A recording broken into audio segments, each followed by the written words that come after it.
इचलकरंजी शहरासह परिसरातील जमीन खरेदी विक्री व्यवहारामध्ये शासनाच्या मूळ आदेशामध्ये फेरफार करून बनावट कागदपत्रांच्या आधारे खरेदी दस्तांची नोंदणी केली जात असल्याचा गंभीर आरोप सामाजिक कार्यकर्ते दीपक रावळ यांनी केला आहे।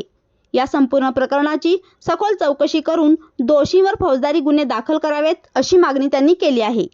या संदर्भात मुख्यमंत्री, महसूल मंत्री, नोंदणी महानिरीक्षक, मुद्रांक नियंत्रक, जिल्हाधिकारी, जिल्हा मुद्रांक अधिकारी तसेच संबंधित महसूल अधिकाऱ्यांकडे लेखी तक्रार करण्यात आल्याची माहिती रावळ यांनी पत्रकार परिषदेत दिली।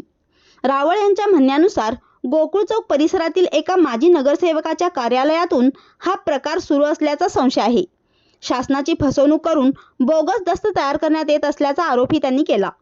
कबनूर येथील काही गट क्रमांकामध्ये जमिनींच्या व्यवहारामध्ये बनावट बिगरशेती आदेश, खोटे नकाशे तसेच इतर बनावट कागदपत्रांचा वापर करून दस्त नोंदणी केल्याचा दावा रावळ यांनी केला।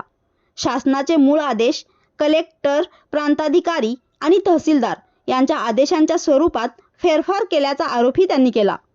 संबंधित खरेदी दस्त आणि त्यासोबत जोडलेल्या बिगरशेती आदेशांच्या मूळ नोंदीची पडताळणी केल्यानंतर अनेक ठिकाणी छेडछाड आणि बनावटपणा आढळल्याचे रावळ यांनी सांगितले। या प्रकरणात बनावट कागदपत्रे तयार करणे, खोटे शिक्के व स्वाक्षऱ्यांचा वापर करणे आणि शासनाची फसवणूक करणे यासारखे गंभीर प्रकार झाल्याचा आरोप त्यांनी केला।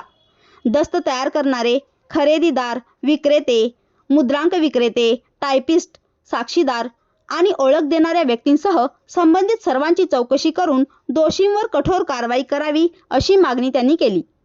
इचलकरंजी, हातकणंगले आणि परिसरातील दुय्यम निबंधक कार्यालयामध्ये यापूर्वीही अशा प्रकारच्या काही प्रकरणांमध्ये गुन्हे दाखल झाल्याचा उल्लेख करत नोंदणी कार्यालय, तहसील कार्यालय आणि संबंधित महसूल अधिकाऱ्यांची चौकशी करण्याची मागणी दीपक रावळ यांनी केली।